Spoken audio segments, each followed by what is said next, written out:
Innovation naman tayo for ocean navigation dahil tampok natin today isang AI-based underwater robot na kayang makakuha ng iba't ibang underwater data kabilang ang pagdetect sa oil spill. Tara, let's change the game!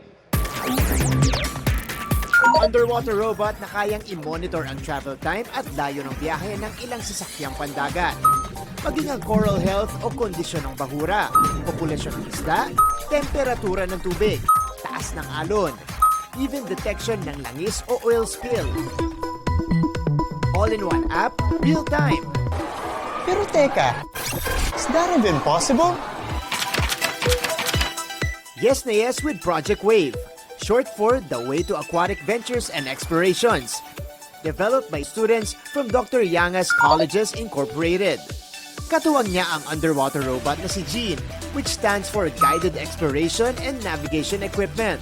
The competition that we joined, my theme po siya, which is Submerged, which focuses on tackling the challenges that ocean explorers face in the ocean. We noticed na meron pong app for land navigation. We thought na why not po have that as well in water. Yung mga features ni Jean, yung mga sensors niya, yung mga data na ko-collect nun, ay redirect po siya sa app. So the users can see po kung ano yung mga data po na yun.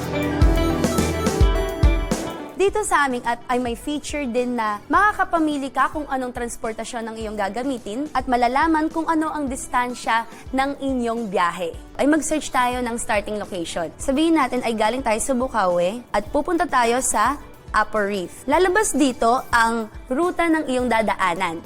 At ang isa pang feature dito sa aming app ay malalaman mo kung ano ang distansya gamit ang iba't ibang transportasyon. Katulad na lamang ng yacht, ship at boat. Try natin ang boat. The approximate distance from Boca, Bulacan to Apo Reef is 238 kilometers.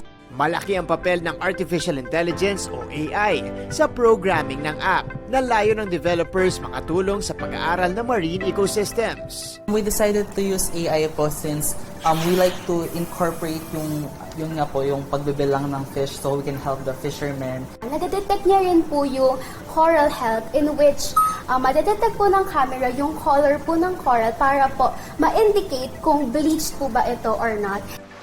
Ang real-time data na papasok sa app katulad ng abundant presence ng fish o isda o di kaya naman potential oil spill, alam nyo bang agad-agad yan maipapadala sa mga otoridad via text message? Sa ngayon ay sumalang na for testing ang proyekto na ginawarang third place sa challenge category ng sinalihang kompetisyon. Here po in our school, we're trying to create robots or inventions. We call it working prototypes. So it's not just a mere idea. So real-life solution to real-life problems. A game-changing invention for ocean navigation and exploration. Para sa GMA Integrated News, ako si Martin Javier. Changing the game!